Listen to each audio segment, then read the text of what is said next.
Thank you for joining me today. It's Brian Gubernick, and welcome to the No Days Off podcast, where we believe that every single day brings a new opportunity to get better. Let's get into it. Today, I want to tell a story I recently heard, and I think the lesson from this story is actually applicable in all areas of life and business.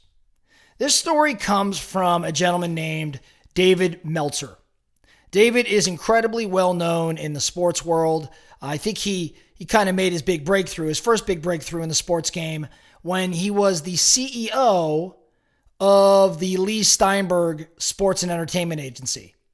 For those of you that may know already, Leigh Steinberg is one of the most famous, if not the most famous, sports agents to ever live. As a matter of fact, Leigh Steinberg was the inspiration for the movie Jerry Maguire. So if you remember the whole "Show Me the Money," scene and the sports agent, played by Tom Cruise, his reaction to all of that was based on Leigh Steinberg. Well, David Meltzer was the CEO of that company.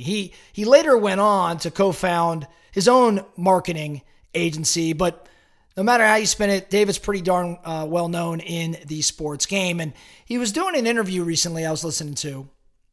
And in the interview, he describes one of his very first jobs. He worked as a ball boy for the Clippers in basketball. Now, it wasn't the LA Clippers yet. They were the San Diego Clippers. And he was a ball boy at a Clippers game, one of his first Clippers games. And the Lakers come to San Diego to play the Clippers, which is where they were based at the time.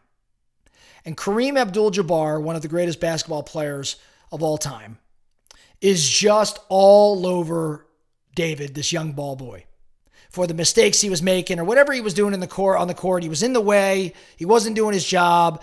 And Kareem basically screamed at him, hollered at him. David goes home after that game and tells his mom, "I'm not going back." And she says, "Yes, you are." Right? But he's like, "I just got screamed at by this superstar and Kareem Abdul-Jabbar, and he ruined the young guy's experience." Well, David goes back to work the next day, and now the Clippers are playing the Philadelphia 76ers. And Julius Erving, known as Dr. J, is in town, another incredible superstar of that era. David drops, 6 pairs of socks at Dr. J's locker, and Dr. J later sees these 6 pair of socks and says, "I don't need 6 pair of socks." And David said, "Why? I'm just delivering them. I don't know." And Dr. J says to David, "Well, how many siblings do you have?" And David says, "Well, I have 5. Dr. J proceeds to autograph each pair of socks, and then grabs a basketball and autographs it and hands it over to David. The guy literally has the opposite experience that he had with Kareem Abdul-Jabbar. Well, years later, David becomes, quite a player in the sports agency game. And he has the opportunity as a player in the marketing game in sports to work with a number of different athletes and pay them, in many lucrative ways. Who does David end up working with? I can tell you this, it wasn't Kareem Abdul-Jabbar. As a matter of fact, David tells the story. As he tells the story, he said, "I had the chance to sign Kareem multiple times to rather lucrative marketing deals or to different commercials or whatever it may be. But instead, anytime something came up, I called Dr. J."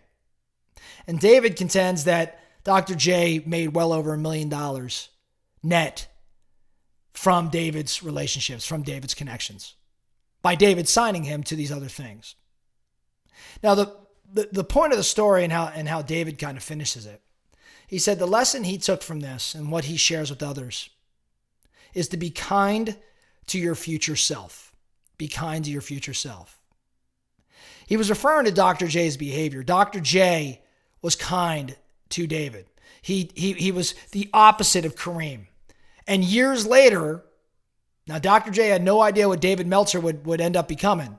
Years later, when David had the opportunity to repay Dr. J for his kindness, he did. 7 figures plus through different contracts.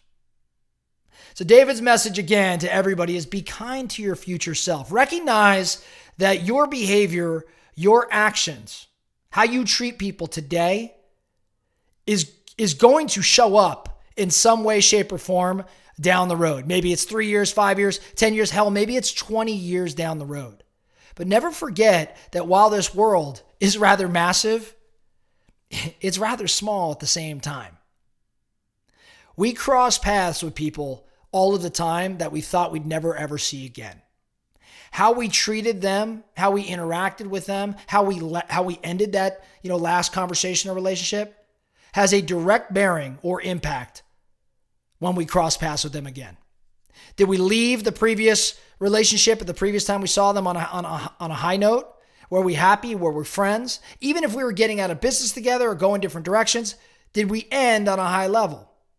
If so, when you come across paths down the road, because you will, it always happens, odds are things are going to work out favorably. But if you burn bridges thinking, you know what, I'm never going to have to deal with this guy or girl again, you will. It'll come up. We all know this. Any of us that have been at business or life for any time, we always end up crossing paths with people we thought we'd never see again. So be kind to your future self. Recognize that how you behave today, how you treat people today, how you show up today will be seen or felt by others for years to come. It will have an impact on you down the road. That's all I really have for you today. Just thought it was a great message. Thought I had to share it with you. That's all I have, though. The No Days Off podcast. Thank you so much for listening. And remember, every single day brings a new opportunity to get better. So let's get after it.